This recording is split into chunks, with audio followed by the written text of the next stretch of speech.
Hello and welcome to another edition of Life Made Easier podcast. My name is Lesley-Pazdzioch. It is such a pleasure to have you join us today.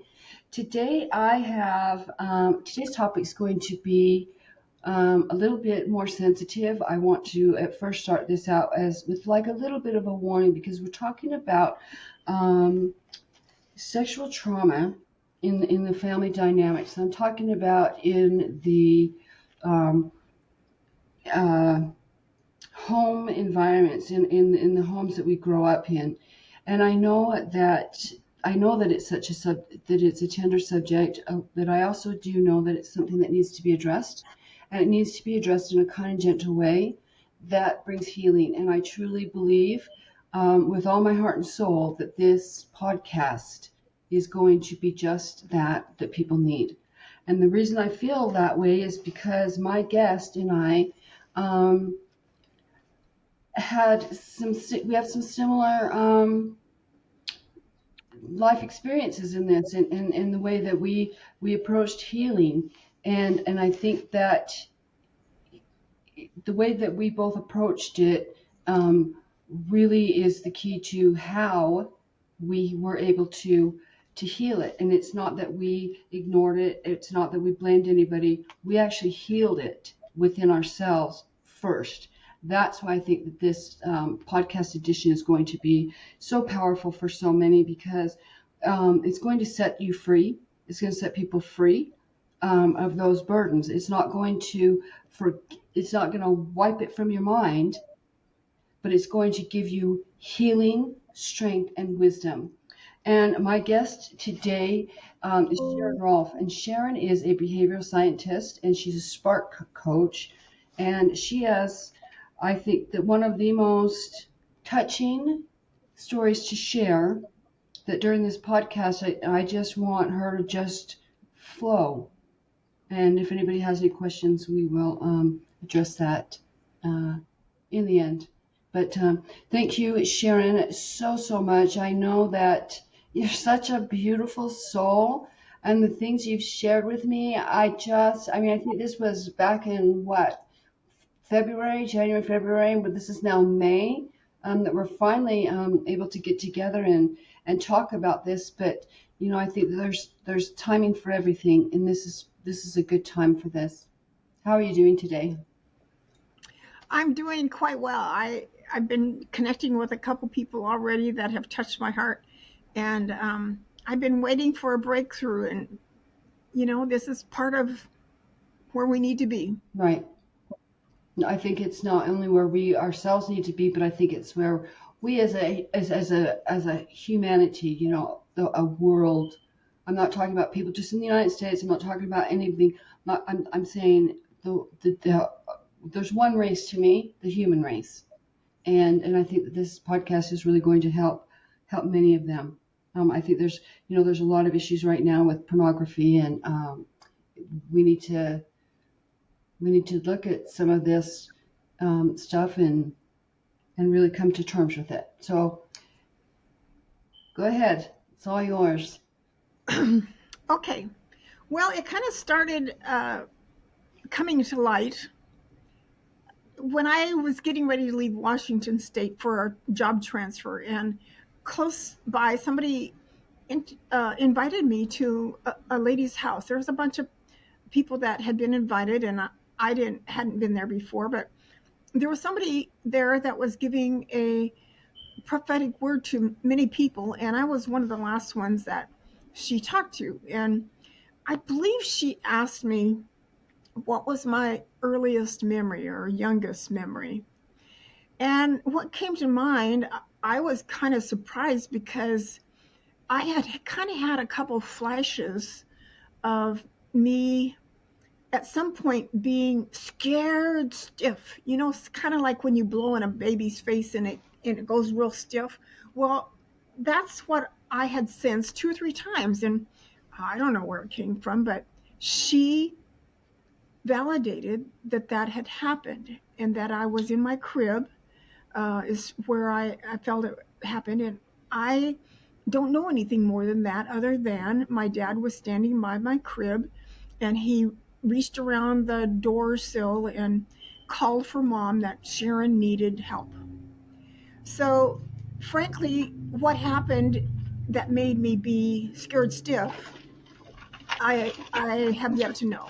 But during my life, I had to, um, well, I guess the next major event was when Dad called me into the bathroom and and it was our little secret, and I was to um, soap him up, bathe, well, just his genitals in the sink. And I thought, and then he made a point to say that this was our secret. Don't tell Mama, this is our little secret. And that happened, I don't know, 2, 3 times, not a lot, but I felt confused. And um, I think I was 4, 5 years old, and secrets were kind of new to me, and in fact, I was recalling lately of when did I know that people could lie? I was playing out in the backyard with my brother and sister when they told me that people cannot tell the truth. And but the interesting thing is, everybody's different. Mom had me do flashcards with my brothers and sisters. 3 + 2 = 5, and my older brother and sister were just a year and 2 years older than me. And the beautiful thing about it, I paid attention to what I was doing there. Why just sit and listen to my brother and sister? And so I paid attention, and by the time I started first grade, I knew my sister's flashcards almost better than she did. So that's evidence to me that I became kind of, even at that young age, a lifelong learner. I paid attention to life. And as what exactly started with my oldest sister, I don't exactly know, but we moved when I was 8 and a half to a farm. And sometimes I kind of wondered if we moved to the farm because of the sexual addiction my dad had or not. But we did uh, irrigate and grow crops, alfalfa and wheat and pinto beans at first. And we had to clear the land and irrigate it. And then I wound up milking cows and stacking hay and feeding chickens, That must have been kind And, of fun. well, yeah, a lot of responsibility. Right. In fact, I got a scar on my chin from somebody rolling a barrel into my barrel at the schoolyard and cutting. And my brother threw a bottle of water towards me, and I just doubled over and stopped, and the bottle hit me and then cut my head. But that's all the trauma of growing up. But we when dad was a carpenter, and when he got home from work, he took us up to the big canal ditch that fed our irrigation system in eastern Washington. And it was probably 4 feet deep, so it fed a lot of farms to water their crops. And it was almost daily, pretty much daily, that we did that. And Dad would take Donna kind of upstream from the rest of the family and do their little playing around and giggling and whatever. But one night I But was Donna, who's Donna? Donna's my oldest sister, and we shared a bedroom together. And she she did have hearing problems and had a couple operations on her ears. I never had any operations. I was always healthy, but one night I woke up with my dad practically on top of her, bare naked, in our bed. And I wanted to pinch his bottom so bad, because shame on you is what I wanted to say, get out of here or whatever. But I just rolled over and pretended that nothing had happened and that I didn't see anything. But I eventually, Dad moved her into a bedroom by herself, but this whole period of going to the canal ditch and going swimming and kind of cleaning up after being in a dusty farm and whatever the fields. Um, then I had to ignore kind of what was the attention she was getting and I wasn't. Um, I remember being teased as a teenager at the dinner table for I was always bigger than other people my size, my age, and my brother and dad started calling me Blue Elephant. Well, they teased me so bad one night, I decided I didn't want to eat if I had to put up with their bullying, kind of basically. They didn't mean anything by it, but that's what they say, But if it hurts, and I don't even want to eat if I have to um, keep hearing that kind of stuff, then I left the table. And he called me back, and he's sitting in his chair, and he put his arm around my waist and said, "I come by my size legitimately with both my grandfathers were nearly 6 foot tall, and I was 5'8". And so it wasn't anything to be ashamed of. It was, the logical reason. Then he says, "Well, I'm trying to help you here in our family, so they out there, the rest of the world, can't hurt you." Well, that's kind of twisted logic. It should be a place of safety. And oh well, in fact, later, as I was getting ready to leave Seattle, I had Sunday dinner with my uncle at a local restaurant here, and I think I reminded him or told him of that story, and he said, "I remember a few weird things like that from seeing him and interacting with us kids." And so he gave me a big hug, and I said, "This is the real kind, isn't it?" And later that week, he died. My uncle died in an accident with his truck on his job. And that is such a gift to me that he validated some of the twisted logic or twisted parenting that my dad was doing. Well, I think that's my interesting, Sharon, because it happened to be my uncle who actually validated the same thing for me. But I had called him on the phone. It was in the very first stages of my therapy after I kind of had my little when after God hit the reset button. That's what I like to say. After God hit the reset button on my life, and I started therapy, and I just called him one night and I said, "This is what I think, and this is how it felt to me, and was I right?" And at first he said, "No, Leslie, I don't remember any of that stuff. I don't really know what you're talking about." But I had to call him and ask because that was part of the therapy, and I had to see my therapist the next day. But I remember the next night, he'd actually called me back. And he said, "Les," and I said, "Yeah." He said, "Well, this is Uncle Joe." And I said, "I know. Hi, how are you?" And he said, "I just wanted to tell you that you were right." And I did know it. I didn't understand why it was happening. But yeah, you were right. And it happened not just now and again. He said, "This was your whole entire life." He said, "I don't know why. There was no logic to it, but you are absolutely 100% correct, Leslie. You were treated far different than anybody else. And I still to this day don't know why. I hope this helps." Because he knew that I needed that information for therapy, right? Because I had told him in our conversation why I called him and I asked him. And do you know I have the phone from him? I think I cried for hours. But there was this relief.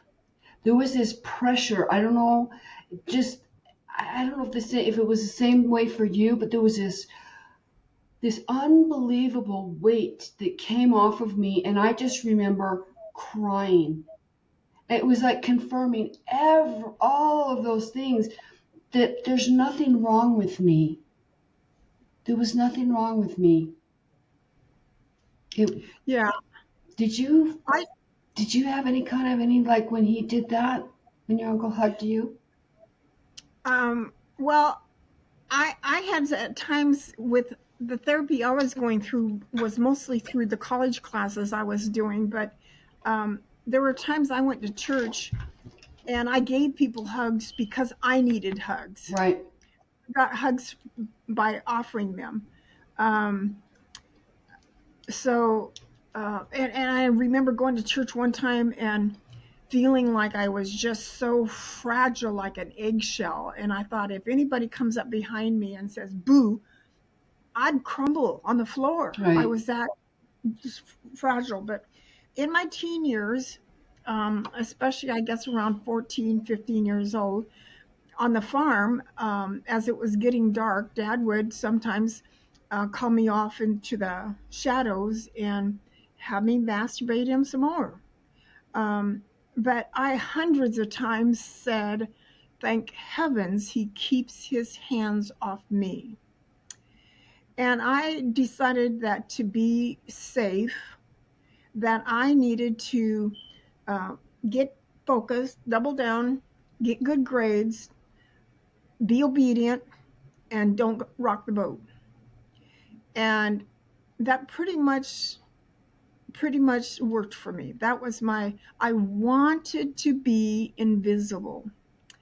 And as we're talking to people today, how many times have you wanted to be invisible because of the um, trauma and ugliness and abuse that was going on around you? I know I had a roommate for a while that her dad was alcoholic, and if she had to call home and she knew it was past 5 o'clock, her dad got home pretty close to 5 o'clock, and if she needed some information, because she was in college classes then too, and I remember seeing her hand shaking and wondering, hoping like everything that her dad did not answer the phone, but he usually did.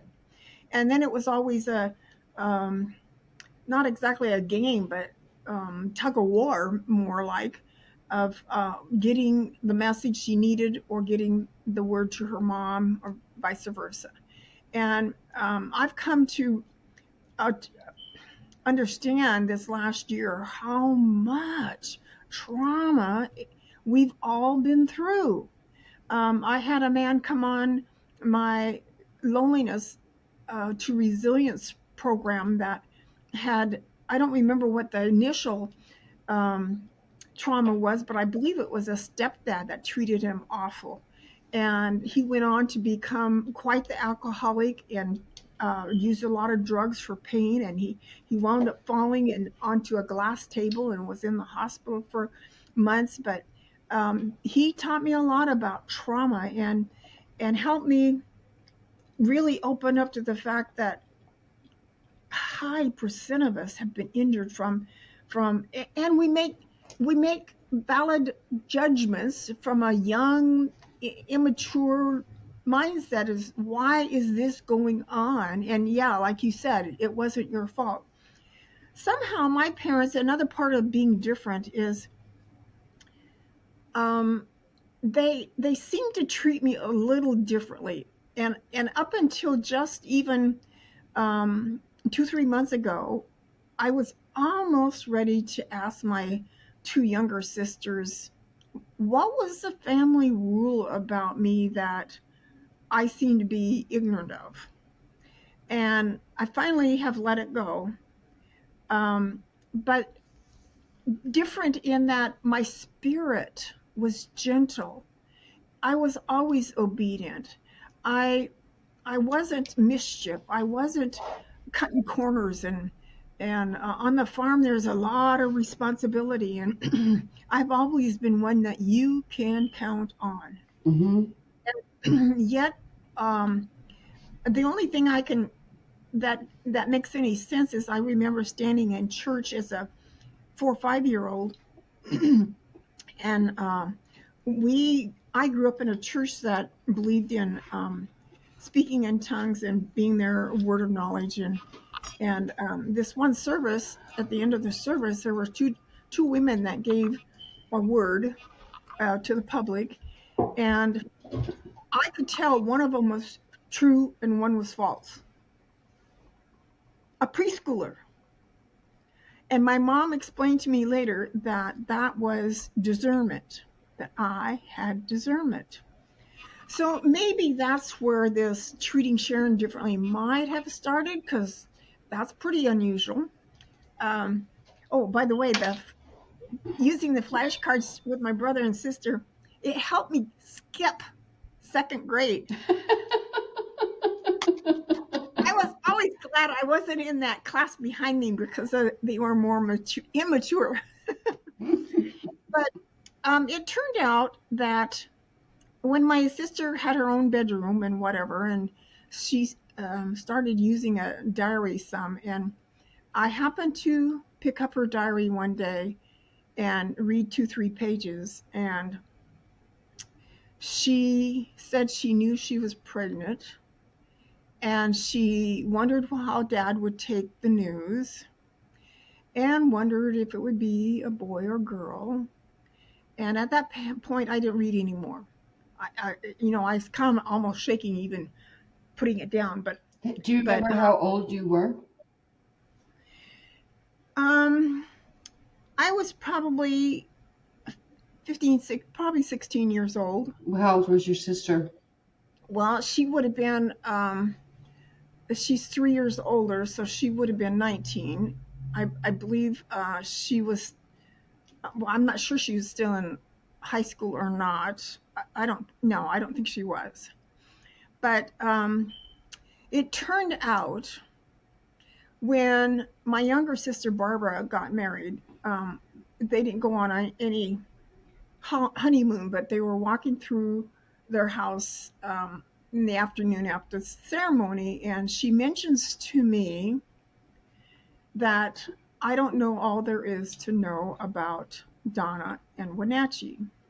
Well, Wenatchee, they had put her into a basement apartment of a lady's house there while she was pregnant. So I didn't see, her body to know she was pregnant, because I just let it go. I didn't want to know about it.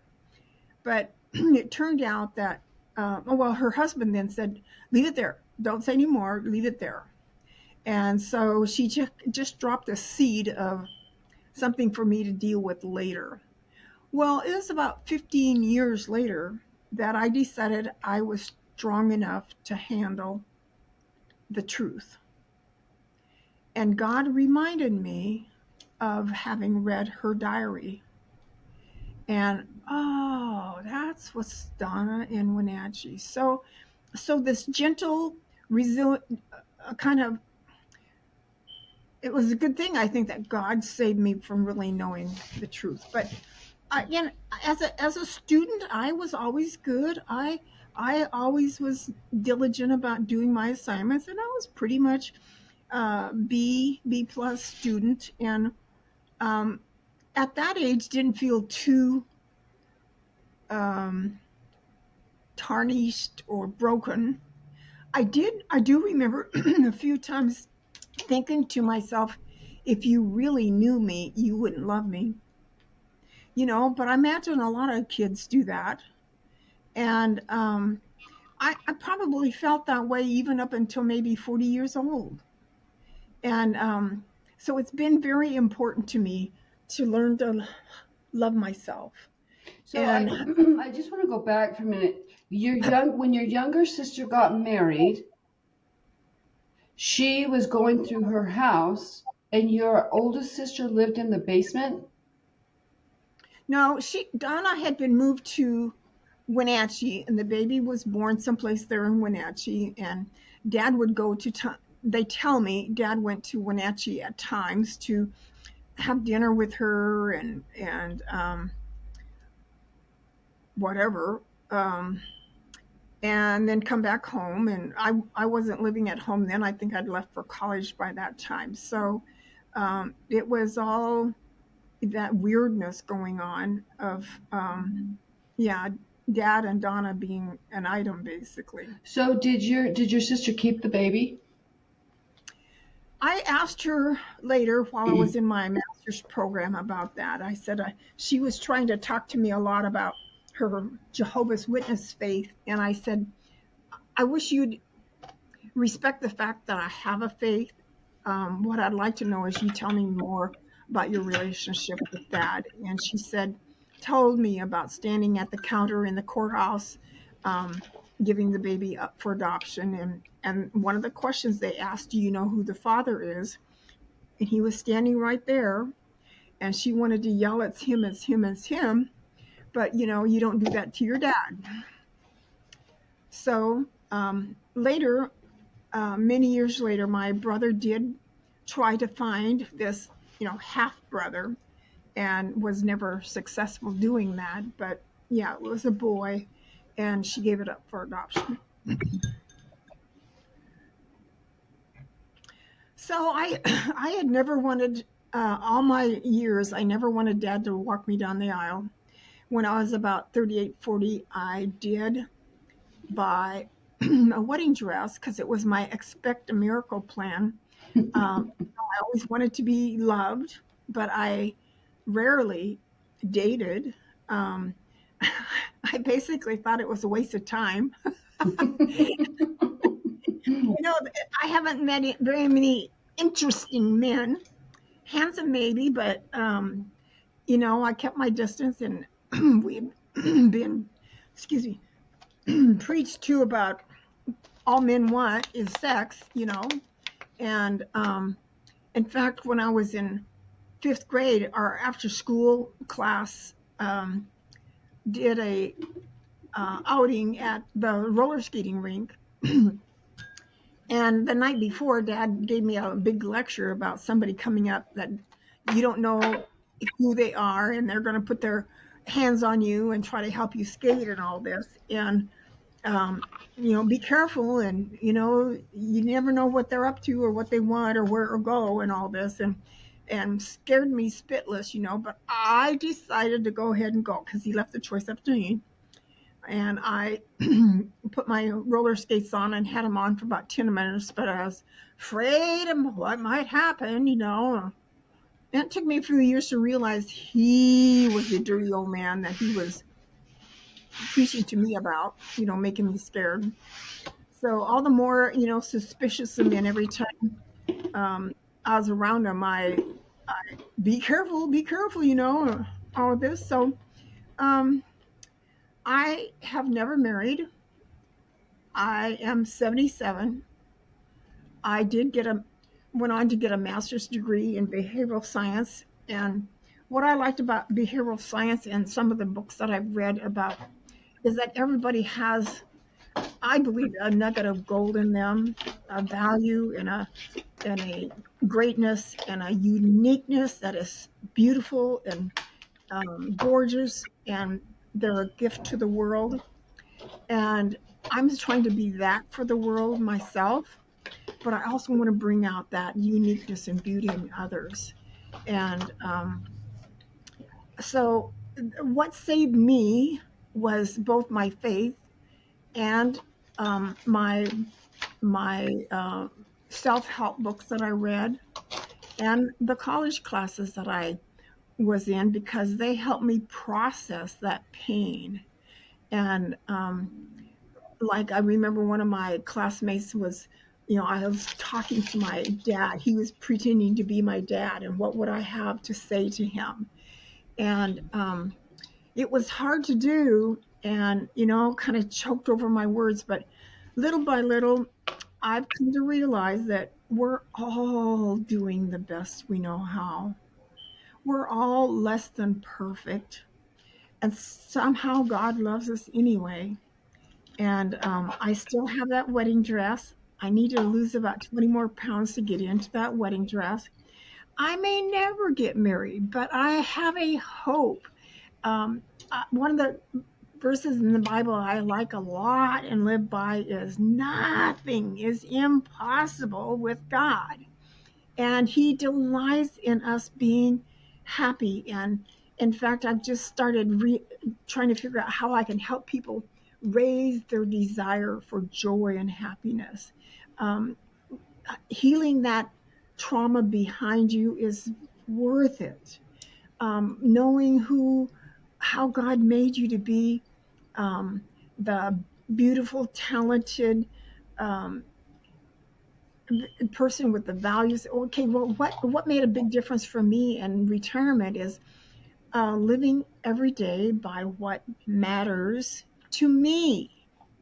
I decide whether my days are productive and worthwhile because I live by what my core values are. Right. And we don't talk much about values, but that was a big part of finding your spark because that's what you're here to contribute. We're waiting for you to contribute your spark. That songwriting, that poem, that um, art. It's all your talents are needed, and the more that trauma keeps you invisible and locked down, the longer we have to wait. Right. I think that was so beautiful the way you said that because it's true. Those experiences that you went through, I mean, and that many go through, they cover up the real aspects of who we are, and we're afraid to be ourselves. And when we do that, we end up not knowing who we truly are and really expressing ourselves. And a lot of people are saying, and I'm not denying that what we went through wasn't trauma, right? Because I had, sexual abuse as a young child with one of our neighbors, and then my oldest brother. But and my mom knew about it and did nothing. She did nothing about it. In fact, I didn't think she knew until I was 15. And when she blurted it out, she did it in a way that was almost shaming to me. And I remember we were driving down the highway, and it was in the 80s, and when they just started putting those things on the inside of the door, you could flip it so that child safety, right? And my little niece, we had those on the car because of my little niece. But I remember pulling at the door handle, and we were going down this freeway 60, 80 miles an hour, and I would have jumped out of that car, but the door would not open because I was so, first of all, I was embarrassed. Second of all, I thought, you knew all this time and you didn't do anything to help me. I mean, I can't even explain the feeling of what that was like, but I mean, it doesn't, there's nothing that takes that away, right? It's how you process through it that makes it better, right? It's that healing process that I think is really important for people to do. And it's, for me personally, it was my healing process. There's a lot of different ways we can go about it. But when I processed all of this stuff from my childhood like that, I said, what was mine?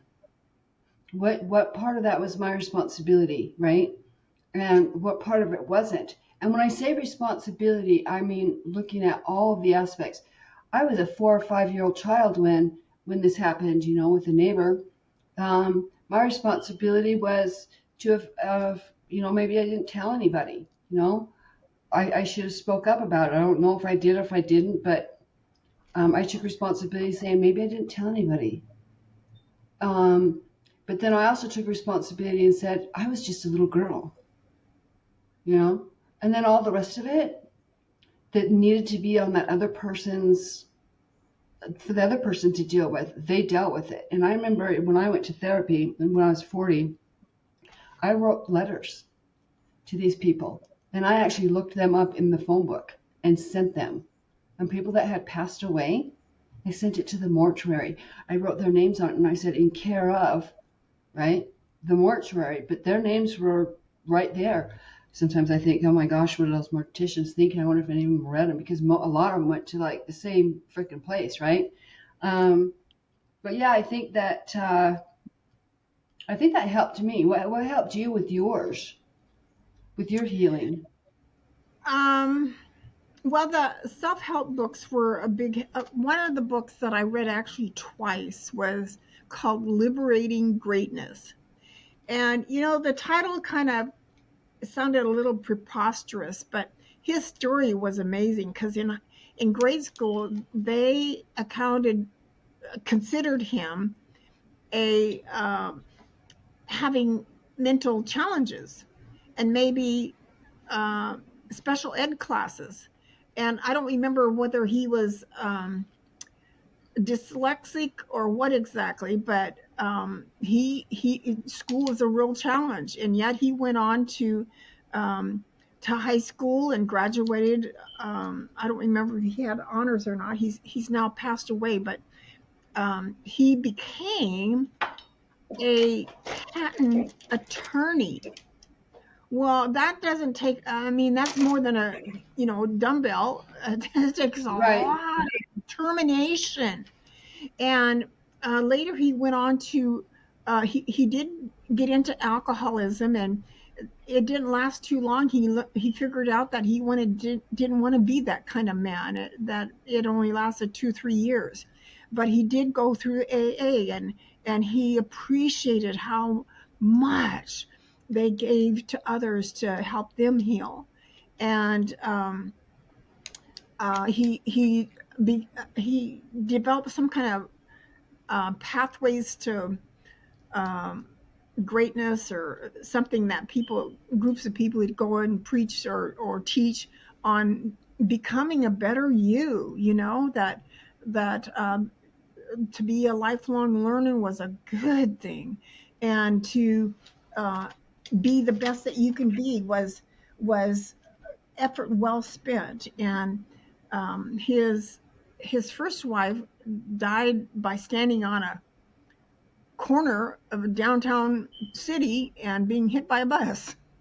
So his second wife has remained taking care of his foundation, and has been, in fact, she's a coach, I think, up in Connecticut or Massachusetts, and her name is Sharon, in fact, but also Williamson. His name was Williamson. For his first name, I forget. But what helped me, I guess, because I've been pretty independent, maybe more independent than I needed to be, but feeling okay. So how I went from feeling invisible to becoming bolder, and um, I got, about the time I retired, a profile, because I like profiles because they help me understand myself. And this profile came a week or two after I'd retired, and it said I was an influencer. This is wrong. This is one profile that is not right. They've got this piece wrong. That is not me. How come you're telling me? And I thought, well, maybe not everything's perfect. And so every now and then, I guess I happen, because I left it on the dining table, and a couple times I read it and I thought, well, maybe. I think you're wrong. But somebody gave me a call from New York City about being on a podcast. And they said, I guess they saw something on my Facebook, or I don't even know if I was on LinkedIn or not, but they thought I had something to say and that I would be good as a guest. And so I had to pay to be a guest. And they afterwards, I hadn't been broadcast more than 3-4 hours, and they called me back and said that I had energy and that I was good to listen to and all this. And um, would you like to do your own podcast? And so they negotiated with me to host my my podcasts on Spreaker platform, and I did 26, I think, programs, audio only on Spreaker. And so I did like you. I'm interviewing guests and getting their story. I loved, because I'm quite the possibility thinker. The more diverse their experiences were, the better. You're thinking outside the box. You're not, you know, in a locked in. You're Right. doing something creative, and so I enjoyed that. In fact, one of my first guests was Joyce Major, that she had traveled all over the um, world, being a community service volunteer, and she wound up feeding baby lions, um, helping out at a baboon sanctuary, um, riding elephants, and teaching Chinese kids English. And she was 54. So she knew her heart wanted to be expanded, and she spent a year doing that. Anyway, so I went on from doing that audio only to then doing an audio and video. And one of the last people I wanted to interview was somebody with courage, and I must have asked 8 or 10 people who could I have come on my program as to talk about courage. I was surprised at how many people I had to ask. They didn't know anybody with courage. But I finally found Robert Nicholson, and I had lunch with him just before Thanksgiving. He's now, I think, 91. Fascinating man, but he's been a preacher and a tour guide on the railroad and a umpire at soccer games, and it just goes on and on. But what a delight when he, like me, didn't have any boundaries on where life could take him. And I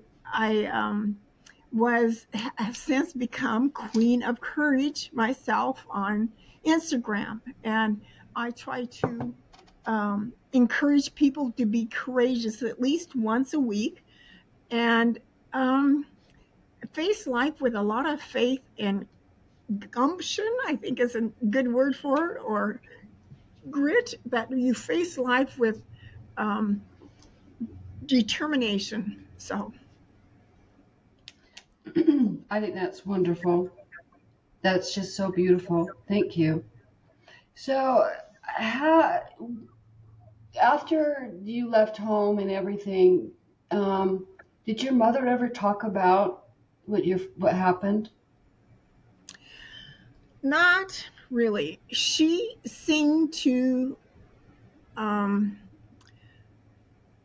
she didn't acknowledge it. Well, there was a couple of times that she spent 3 or 4 days walking our farm, and I don't know if she came in at night or not, but I imagine it was pretty close to maybe a mental breakdown or a nervous breakdown. I don't know. It was never talked about either. But there was one early one morning.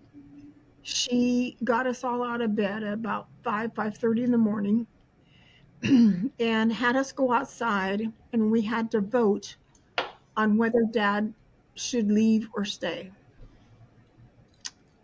And I don't remember that she said much, but situations had happened, she said, and it was time to do something about it. So that was her effort to confront um, the misbehavior, let's put it that way.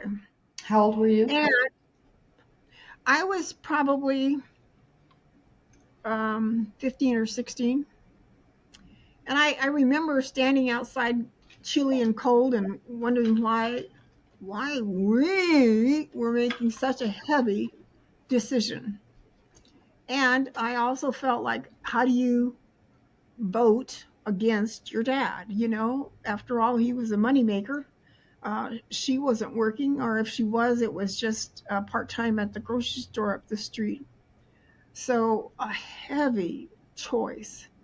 And Um, I I guess I probably would, if I had it to do over again, I would stand up to both of them. But she played dummy is not the right word. Innocent, I guess, would be maybe another word.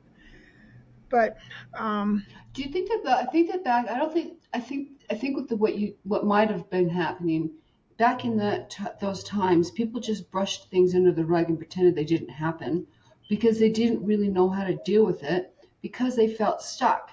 And I know that that is back in the day or in that generation, and because women really probably around that time, women didn't really work. They really didn't have a lot of rights. And you can see with your mother with 5 kids, I mean, what does she do? I mean, that to me would be incredibly intimidating.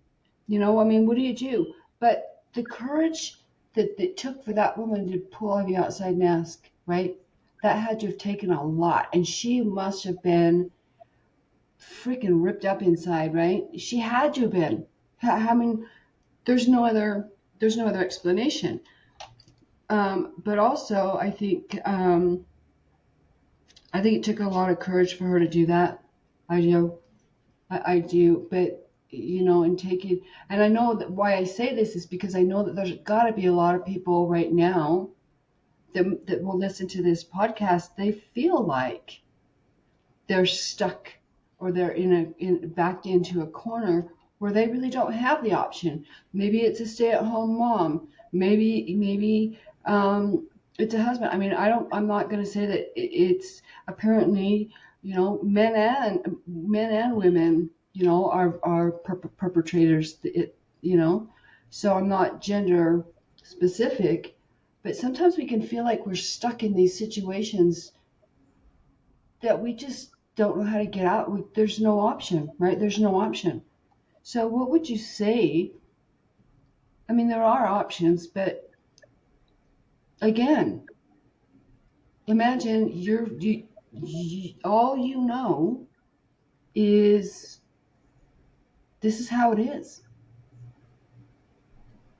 You don't know what you don't know. You can't blame somebody for not knowing what they don't know. yeah, yeah.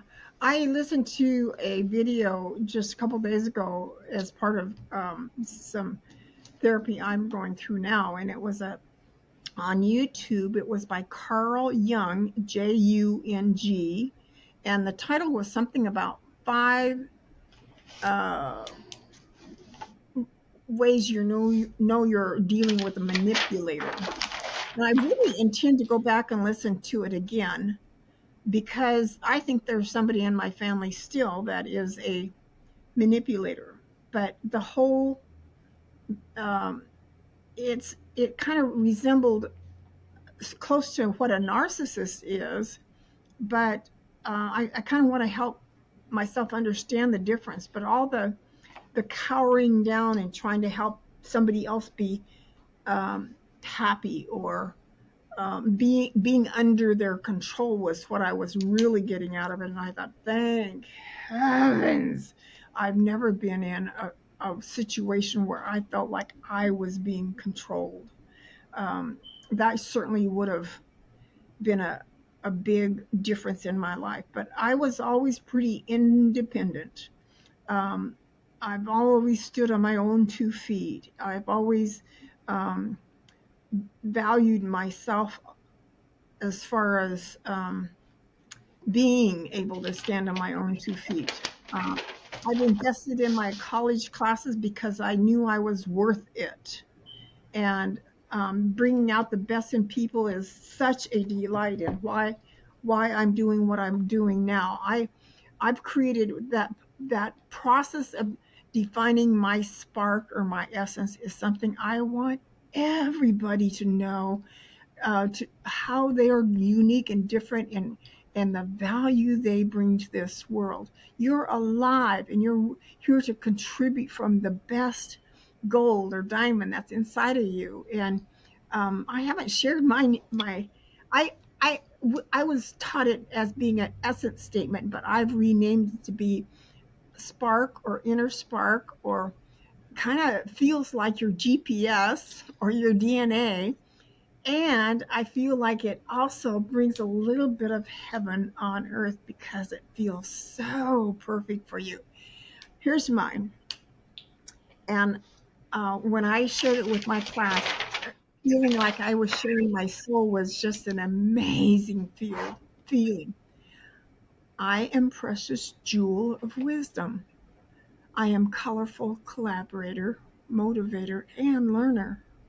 I am tranquil, authentic, and pure inspirer.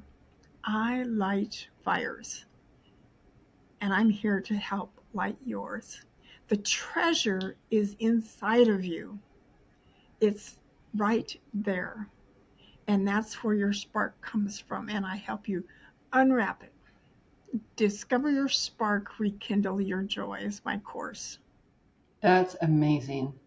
I think that's so beautiful. And it really resonates with my stuff too. It's like life made easier, living from the inside out. When you look in here, all and not out here, gets so much easier, right? So many of us, for so long, and so many still, I think 85% of people really are looking out there. And this is why we have the drug abuse, why we have alcoholism, why we have all of this, especially narcissism. I don't get angry. People say, "Oh, avoid narcissists, avoid narcissists." You know what? I think they deserve a lot of empathy because those people have got to be hurting. They've got to be hurting so much that they can't control in here. This has gone absolutely nuts, and they're trying to control what's uncontrollable, and they're trying to be perfect. But even as perfect as they are, and as perfect as they become, because the guy that I dated, he jogged up, he exercised, he was fit, he did everything right, right? He was good looking and dressed well and spoke the way he was supposed to speak, but he just didn't like himself because no matter what he did, something out there found fault in it, right? And it made him Well, angry in here. And if he could have just been okay in here, everything out there would have gotten so much better. And I mean, I don't know what ever happened to him. I mean, I think he's dating somebody, and or they're living together, or whatever. But I mean, I just wish him the best. But he's the only person I dated after my divorce in 2007. We dated from like 2010 to 2014. No, 2000, yeah, 2010 to about 2014. Um, but I'll tell you what, it helped me become who I am because I needed that drastic change, right? And it rapidly helped me define myself. It helped me really understand who I was. And when I walked away, and I walked away several times, and they kind of just try to bring you back, but they just want to feel loved. Narcissistic people just want to feel loved and be accepted. That's it. And so I really felt bad. I mean, I look back on it now and I think I was really pissed off and angry. It broke my heart then. But now I look back and I think that he must have just been miserable, right? Because he had everything he could have. He was he had so much going for him, but he was still so angry, and it well, was sad. I picked up a book here recently. I didn't read the whole thing at all, but it was called Outlive, and it's by a doctor that he did all the right things. His book was about living longer and living the best life, and all the nutrition and all the things he knew about being a medical doctor and going to the gym and having that perfect sculpted body. But the last chapter was on emotions. And I had seen a couple people on LinkedIn comment about what an amazing chapter that last chapter was. And he said he finally admitted 2, 3 pages into the last chapter that all that previous expertise as a doctor was because of his fear of longevity, of not living long, fear of not being able to complete his life. And yet he was so obsessed with um, well, in fact, one of his wife had been expecting, and she started hemorrhaging in her 8th month, and he was out of town speaking someplace in New York or Connecticut or something like that. And so while she was in the ambulance going to the hospital, she calls him, and his only response was, "Let me talk to the doctor when you get there." And um, something, no empathy at all. No, I hope you're doing well. I hope I'm sorry this has happened. And he still regrets his response to, because he had no connection to his feelings. And he had to go through therapy, go out to a location for I don't know, 2, 3 weeks or something to go through therapy. And of course, he always felt like he was better than everybody else in the class until his fellow friends insisted he go a second time and face himself, be honest with yourself, to acknowledge that you don't know it all and you're a needy, perfect man. And so one of the things he did to transform his behavior was to park a block or so from home and stop and think about how he wanted to be when he got in the family door, and get his mind adjusted and his empathy in place and his energy correct, to pick up his 3-year-old daughter. And when daddy's home, she loved going to the car, daddy's home, and to actually hug his children and be home when he was home.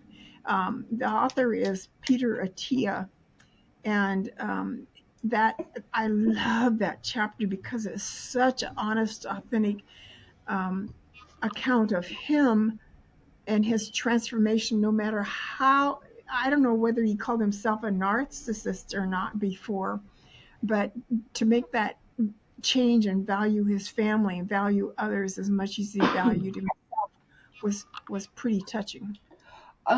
In his defense, I'm going to say this. He went to medical school and he's in a profession where he has to think logically and not emotionally, right? Because I think doctors get in positions where they have to separate the emotions from the profession. And I think that what he learned was so admirable because he must have learned how to separate work and family, right? There has to be like that balance. And um, that's brilliant to me. I think that's brilliant that he was able to figure that out. And Because but I he's can darn see good. why he would have done what he did, right? He was like, that was a medical thing. He was reacting as if he would have in any other medical situation, and that's all he could do, right? But he realized later, I needed that was my wife. It was different, but I I just I mean sometimes we act, but we have to act in sometimes we act and then we feel later, right? You have to be I don't know. I don't know really how to explain it, but I think that he did. I think he was brilliant. I think that was brilliant of him. So, I just have one, just to wrap this up. How did everything end with your family? I mean, your sisters, your siblings, did any of you ever get together and talk about these things, or did your parents pass and you never went to their funeral? I mean, how did you? And one of the things I want to say before you end with that, that's how I want this to end. But one of the things that oh, now I just kind of lost what I was thinking. Anyway, I think it's important for people to know how did you how oh, Well, I'm here's what I was going to say. When I was going through all this stuff, right? As it started coming, as things started brewing, I think of it. I did this trash compactor thing where I would smash my feelings down, right? I would smash them down, and I think that just my freaking meltdown came one day when I opened up to throw more in, and it exploded, right? When God hit that reset button. One of the things I did is I went out and bought almost every freaking self-help book there was on the shelf. And I would read them and I would read them and I would read them. And what I found is right after my healing process and I graduated, when I got to the point where when I was like a 20-year-old, when I was 40, I actually went back to college and got my double degree in sociology and psychology. And after I graduated from college, I think I was like 43, right around 43, 44. But I was a first-time college and high school graduate in my family. But when I moved to Scottsdale, Arizona, because I wanted to get my master's degree, and then when I was there, I realized I was just I was chasing my own villain, right? I was chasing after my own villain, the thing that was trying to eat me up. I was chasing it. So I didn't go to college. I stayed in Scottsdale. And I actually got a job and I spent a year as a flight attendant. And I did something that was fun for me, right? Instead of I was chasing my demons. That's what I think. I was chasing my demons. But I remember when I moved from there, and I had boxes and boxes and boxes and boxes of books. I mean, I used to have books everywhere. I'd always read. Um, I remember taking them, and I probably took 3 or 4 trips to the library, and I donated every single help book, almost every single one of them, because I thought, Lesley, all you're doing is you're chasing your demons, and you just keep this stuff spiraling inside of you. That's what I realized with me is that I was as I kept looking outside of me through all these self-help books for the answers that I eventually found in here. I, and a lot of it came after I moved back here. But I don't read self-help books anymore. I'll look at the Bible. I look at inspirational things. I look at things that I can grow from. But not one of them is self-help from out there. Self-help comes from in here now. None of that helped me. I probably spent thousands of dollars on books, right? Um, but I remember just packing them all up and getting rid of them. And I swear that was a liberating day. That was a liberating day. I haven't read a self-help book since. Now there are some books that people might think of as a self-help book, like a meditation book or a book on but that to me is learning something, right? Um, what do I think of? There's certain people that have certain. I think of who's a good self-help person? Dispenza. Dispenza does a lot of healing stuff, right? Joe Dispenza. But I would read his books only because it's not a self-help book. It's a teach you something book. Do you know what I'm saying? I mean, it could be looked at, and that's the only person I can think of right now that would be an example. But it's more of an education. It's like learn more about this so you can know more about this. hmm Does that make sense? hmm Yeah. So what a gift he is. huh, Yeah. he's amazing. He's quite amazing. Yeah, he's quite amazing. So how did it all end? Well, my mom died first. She had I guess had gone through some cancer treatment, but it wasn't cancer didn't seem to be all that significant. But I guess she was going up and getting treatments in Wenatchee um, for 4 or 6 weeks. But she died in the hospital from having gone to get another some iron in her blood. She was anemic. And she also had diabetes, but I guess she really didn't treat the diabetes much, so that probably didn't help. But she had gone in once or twice before, and I think once she's gotten a big iron shot in her bottom, to get a jump start something. But yeah, her eyelids had gotten so translucent when your iron, when it gets down to like 11 or 7 or something, you die from not having enough iron in your body. And she had just did that breathing exercise where you got to make the ball bounce up and help clear your lungs, I guess, and had expended a lot of energy doing that. And she just um, passed away after that exercise. And so then dad eventually remarried to a friend that was also a farmer, and her husband had died on the hospital operating table. I think it had something to do with the oxygen.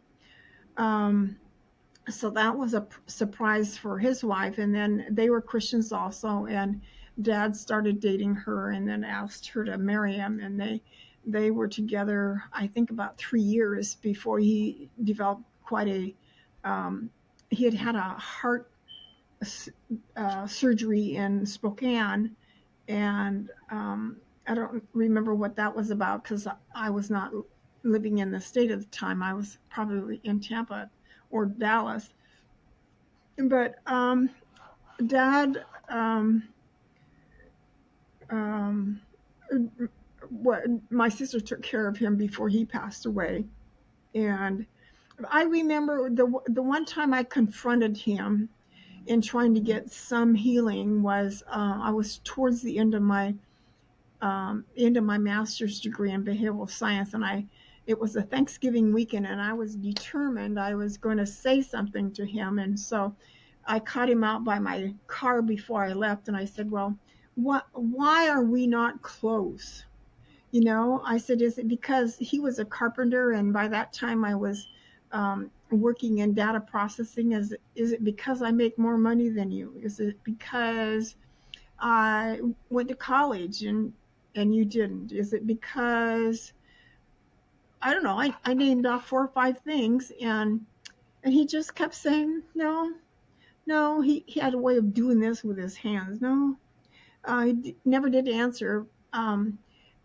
I don't know if it was before or after that he had come over to Seattle and went to my church, and I wanted to introduce him at least to the pastors that I was most working with at the time, and I couldn't find him. Where'd Dad go? And he had gone outside the building. He didn't have good enough clothes to be in that crowd, and yes, it was kind of a upper class audience.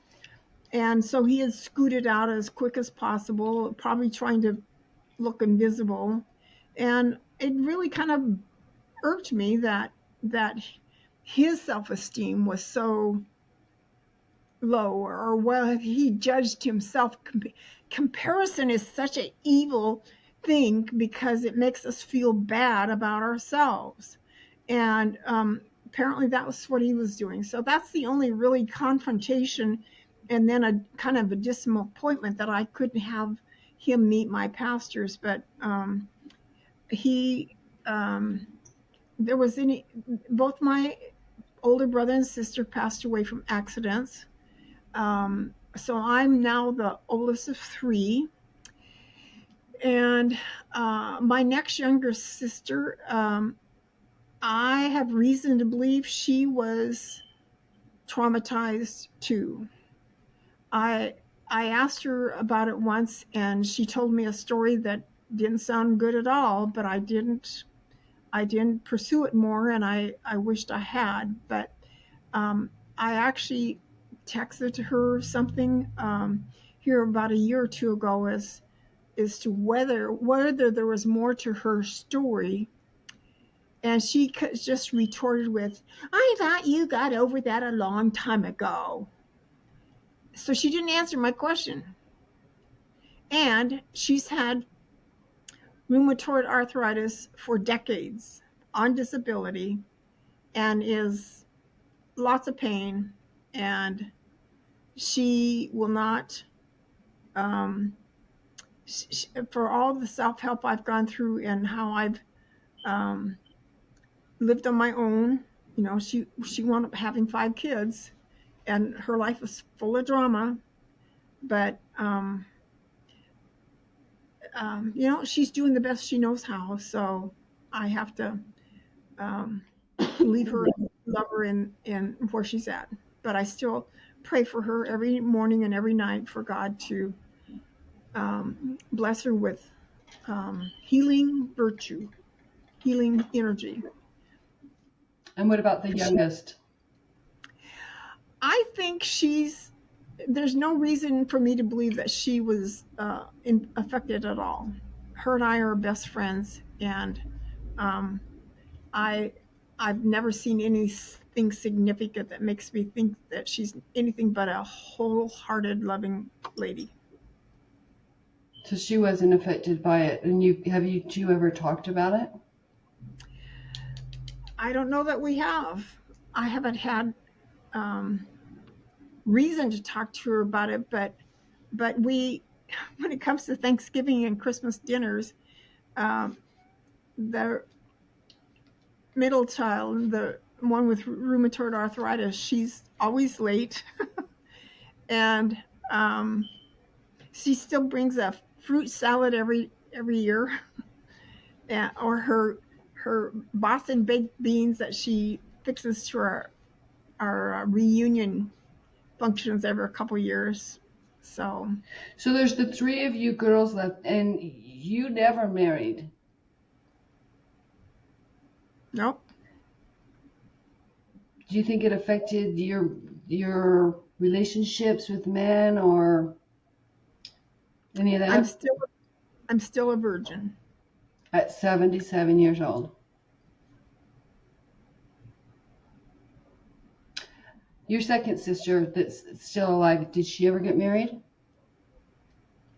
Um, Both of my younger sisters have gotten married. My oldest sister did get married, and she married somebody that had just had a fiance die in an accident, and 4 or 5 months before they married, and he was not emotionally available at all.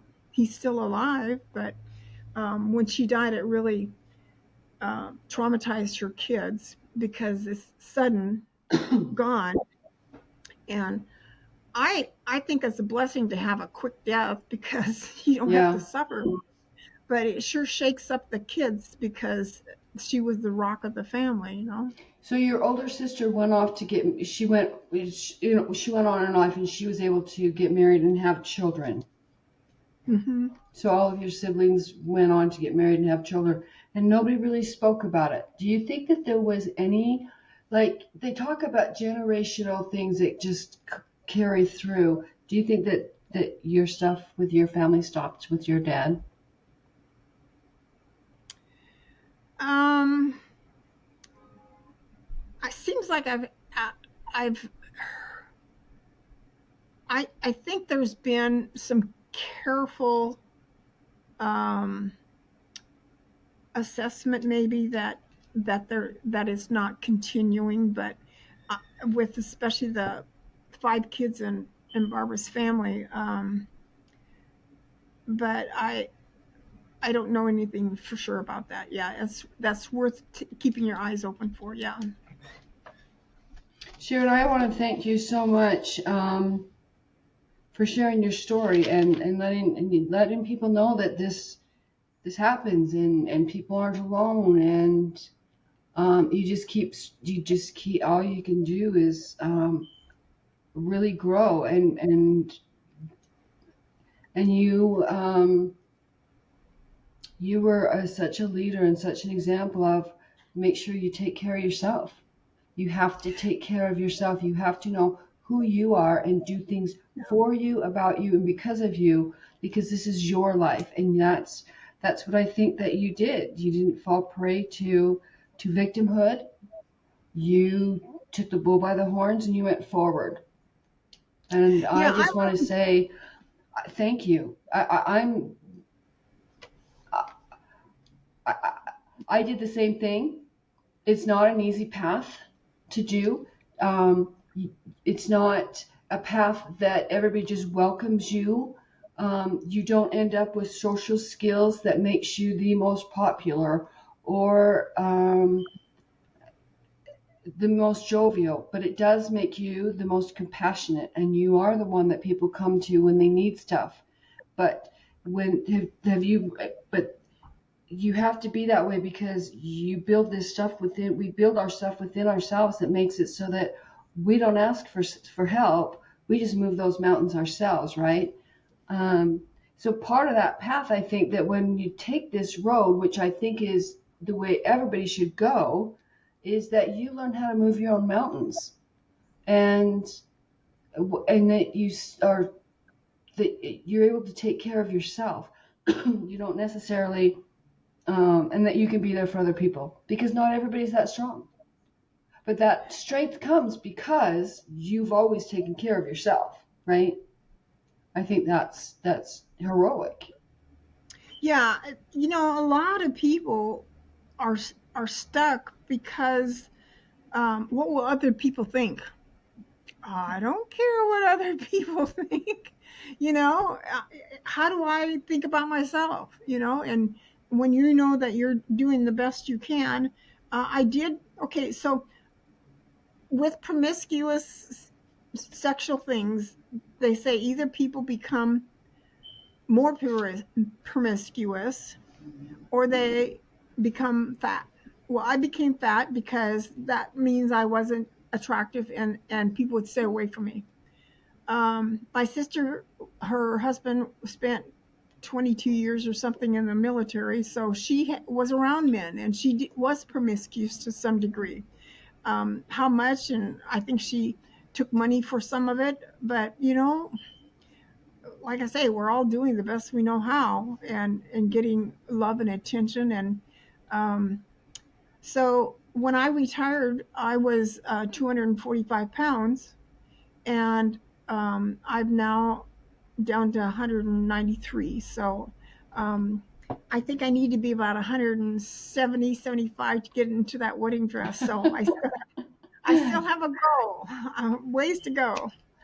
Well, I think that you should get on some of these dating sites, and I'm surprised you haven't met anybody at church. Get out Yeah, there. yeah. I have one friend that's always asking me or suggesting I change churches or go to single Christian events, and it's not that important to me. I'm plenty busy trying trying to help light a spark in everybody. It's not that important to you, but you still have that dress. That's not right. I think you should just maybe noodle on that one for a little bit longer because I think it's a little more important to you than you might be admitting. I think there's a little bit more behind of, oh God, but Lesley, it's been 77 years and there's so much fear and there's so much that I've just done and I'm just not even sure. And I think that you should noodle on that one because you are very, very beautiful person, right? And you want to feel that. And I think that you should experience that in your life. And so I'm with your friends. And if I lived close to you, I'd probably come over and take you to those events myself. I'd drag you into the car because you deserve Last it. You just, last week I did go to the line dancing class for the first time. We could not dance growing up, and I didn't know whether I had enough rhythm for dancing, but the songs they were playing had a good amount of rhythm to it. There's only one man there, and I had reason to believe he might have been there with his wife. I don't know, but I was I need more. desire and joy and um, Yes, you fun. do. Yeah, yeah, When you go through the things that we do to, and we're so hyper independent, we've done all this stuff, we always feel like we have to keep doing and doing and doing for other people. Sharon, you retired. It's time to start living your life for you. It's time to start doing things for you. I think line dance is great. Let me tell you what, that'll burn some calories off you. When I lived in Scottsdale, Arizona for that year, I used to go line dancing all the time, and I used to have a great time. Great time. And it'll burn some calories. But, it's like, I loved country western dancing. That was really fun. Like the two-step and, yeah, the cowboy cha-cha. Yeah, those things are fun. You're going to like it. I can just see you out there doing the electric slide. Have fun with that dancing. I'm so grateful that we finally got this recorded and done, and I'm glad to see you smile. I'm glad to see you smile. I think that you're a phenomenal individual, and you definitely have um, so much value to add to the world, but you also need to remember um, do some things for you. It's about you now. Maybe you should take one of those single cruises. Have you ever been on a yeah. cruise? I was in September, and it was kind of a disappointment. But there was a guy in my class that sat by me 3 or 4 times, and I never did know whether he was single or not. But I think he picked up on my vibe and liked my company. But I I have considered. In fact, after the cruise, one of the pictures, one night is a formal night, and so the dress I took for a formal night was a royal purple, and it looked really good on me. And this Hmm. gentleman in Baltimore, who I knew when I was a teenager, and I knew him and his wife before they were married, and he practically asked me for a date online because I looked so good in that dress. And uh, and he said I should be in the Miss America pageant. Well, I Well, actually looked into it, and there's 2 or 3 that are for the older women, and there's a senior Miss America, and I don't know the different names for them. There's 2 pageants, but then there's a super senior pageant. And since I'm over 75, I'd qualify for super senior. I'd win see? it hands down, right? You need to get out there on that dance floor a couple times a week. I used to go like I think it was Tuesdays and Thursdays I used to go, but I knew the girl that taught the classes, so she would just go from place to place, right? And just twice a week we'd go, um, and it was like a meetup group that I got involved in when I went there. But I met some really really nice women. Do meetup groups too. But I just met some really nice women when I lived down there, and we used to go and I had a lot of fun. I had a lot of fun. We used to do like this river cruise thing during the day, and we used to just go up and drink our way back. And but the biggest thing we did is we just danced, and I think that there's so much power in music. I think it had um, a lot to do with my healing because of the music, and it was so upbeat. But man, it got hotter than hell. But I'll tell you what, one of the most beautiful sights I've ever really seen is when the desert blooms.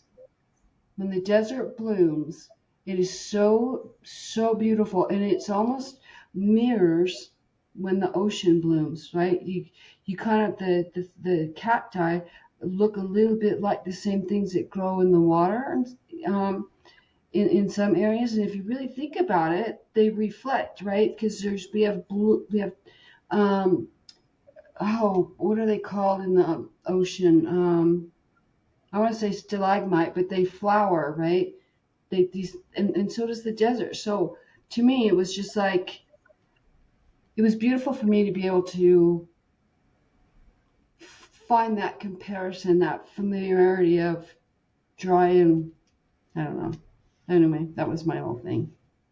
Well, I think you should do it, and I think you should get on those cruise ships. I think you should get on some meetup.com groups, and I think you should just set your sights on getting married and put your sails up, my friend. Let whatever catches your sail, catch your sail. Yeah, I figure it will come soon. A couple times I've had a sense of a man's head, right about here, and around Christmas time. In fact, a couple times I had a strong sense that he was on his way. So Stop avoiding him.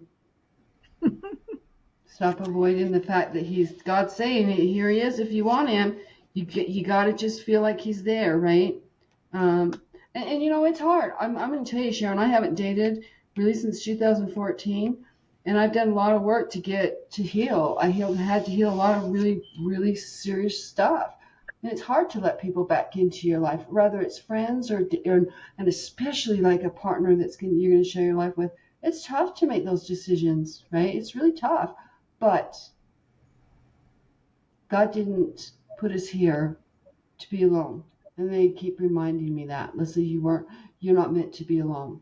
And you got to you just have to open your heart to whatever God well, has to and offer. I'm headed for 100, so I've got some years left. Oh, Sharon. Oh my gosh, you might have to just join a convent then. We'll talk again soon. Okay. Take Blessings. care. Thank you. All right. Bye-bye.